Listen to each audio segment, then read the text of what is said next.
हम लाते हैं आपके लिए ब्रेकिंग न्यूज, मालूमाती वीडियोस और एंटरटेनमेंट। हमारा चैनल सब्सक्राइब करें और न्यू वीडियोस की अपडेट फौरी हासिल करने के लिए बेल आइकॉन पे क्लिक करें। शुक्रिया।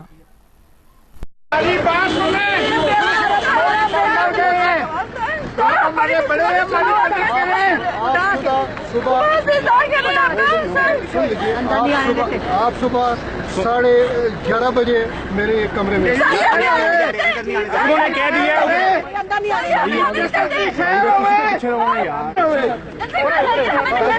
मेरा बेटा लौटता यतीम बेटा मार दिया चांदी मैं पेश करूंगा।